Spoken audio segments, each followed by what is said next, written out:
you guys are using a lot more possessions this year in post-ups. How much of that is due to the personnel, and how much of that is you looking at things and deciding, we need other ways to score? I mean, it fits our lineup and roster that we have now. We have 4 guys that can post, and because of the roster, matchups are different, and we can take advantage of matchups in a different way. And you take a look at in the middle of the third quarter at Washington, JT gets a step-in corner 3 because they switch and post KP. And so I think posting takes the pressure off of all of our guys and allows us to get to our spacing and kind of read where each guy is. And so we just got to continue to, be efficient out of those.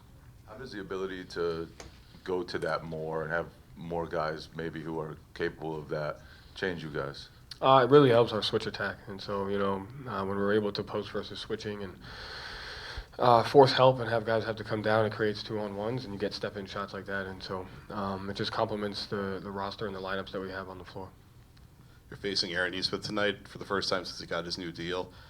You obviously saw him from the start here. I guess, how difficult is it for a player drafted to come into a team that has a step ahead of him to try to develop? And what have you seen from him since he got more opportunity?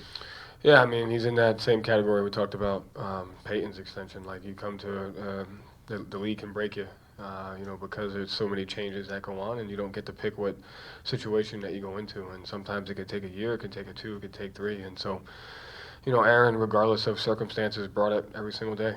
And you're seeing kind of the fruits of that labor, and I'm really happy for him. And, he deserves it. Joe, what's Neemias dealing with the foot, and what are you looking to see Jordan develop with the assignment to Maine? Neemias just, has a lingering something. It didn't get better from when the last scan came from, so we're just being precautious as he goes through that process, and we'll just kind of see how it responds over the next week or so. And Jordan's got a chance, kind of at the 3-and-D slot of what the NBA is, and he plays really, really hard. I thought he had a really good training camp with just the developmental team and the things that he's learning, and you just need reps. Like, it's exactly what we talked about. These other guys, like, got to have reps, and you have to develop a defensive identity first, and then you have to know ways to affect offense. And then once you do those 2 things, you can kind of grow into other roles. But the most important thing is he competes defensively, and he figures out how to create 2-on-1s on offense with or without the ball. With the bench scoring, you're getting 100 points a game from the starters, but I'm sure you want to see a little bit more from the bench. What's it going to kind of take to, get more scoring, more production out of that second unit? Nothing. Just keep doing what they're doing. We're getting really good looks.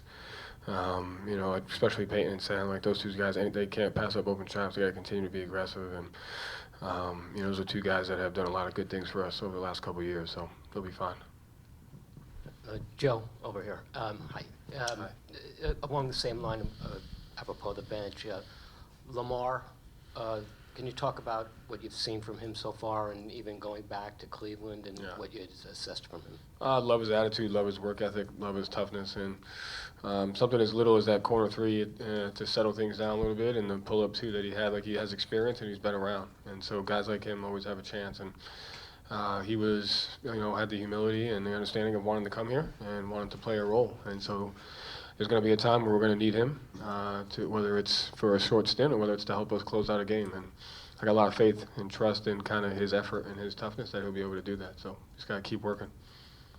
Joe, how do you feel about where you guys are passing-wise, and what's the balance between the good ball movement to maybe free up one of the talented guys, or in those guys kind of like using their skills to just create on their own? Yeah, I mean, I think, it's just, that's always going to be a balance and act the entire year. I think we showed like 2 clips the other day in film where like all 5 guys had an advantage at the same time, and it's like, what are you going to tell them? Like, so it's just a matter of them learning to trust each other and learning to get a feel for the game and what's going on in that particular time, who's playing well, do we need an isolation, do we need ball movement, do we got to generate a great shot? And there's not going to be many times a wrong answer, and you can't coach the result on that. You have to coach did we have the right intention? And so if we coach the intention, I think we'll be able to work through those things together. Thank you, Joe. Thank you.